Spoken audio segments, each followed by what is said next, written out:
Thanks to Suzuki's blockbuster deals. You're driving home with Fifi and Jules Tuesday to Friday. Hamish and Andy every Monday. Now, this is a really big treat for everyone. Yeah, what's he doing in here? Julesy, we have a very dear friend of ours who works on the show. He's one of our producers. I mean, if he wasn't getting paid to be here, would he be a friend? I mean, I don't know. It's a bit shallow. Okay, that is very shallow, Julesy, and I think the point of this is we are welcoming him into the studio. Troy Kinne, welcome to our show. Thank you. Finally. Look at his fake applause. He's fake applause from Jules. From the Fifi and Jules pit crew, I like to call them. I don't like being called the They pit crew. are the pit crew. And look, you know, the reason we've got you in, of course, Troy, not just to slam you and embarrass you, but look, you're well known around the corridors as a problem solver. That's right. And Fifi and I thought, well, why don't we just get him on air and put him to the test? Okay, well, I have taken this on, and let's face it, a big problem coming up this time next week is going to be Valentine's Day. Oh, don't rub it in. What's the biggest problem in the lead up to Valentine's Day? Tell me. I would think for most people, just finding a Valentine. There you go. Finding a date.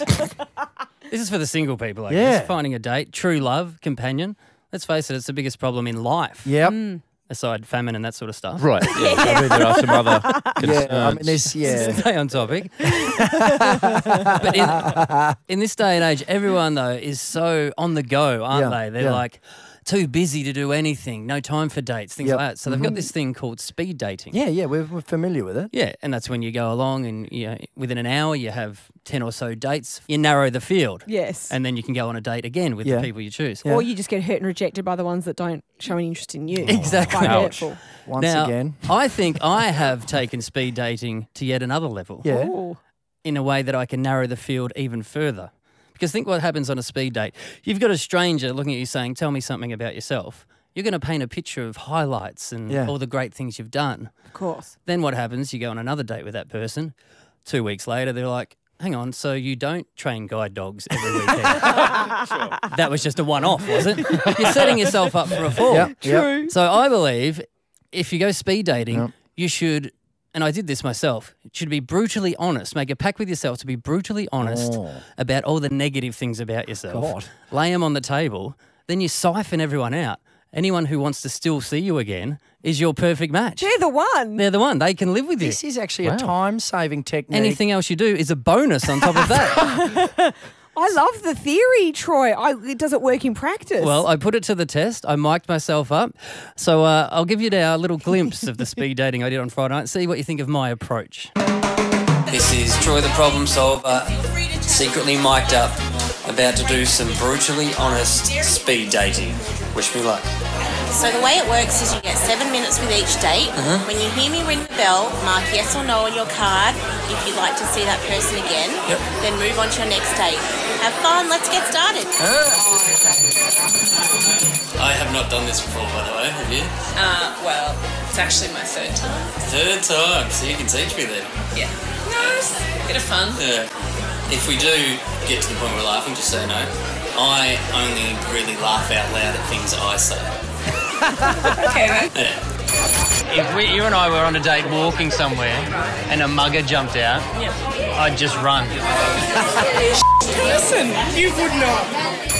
I guarantee if you and I were playing a game of tennis and it looked like you were going to win, I would fake an injury. Oh my God, I would jump the net and come over and slap you.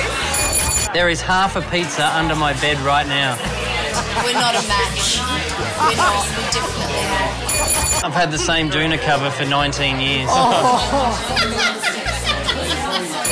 I honestly think if I met Matt Damon, we'd become best mates.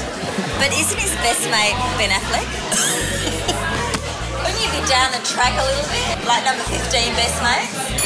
I tried to change a flat tyre once and I ended up crying. Take off that dress, princess!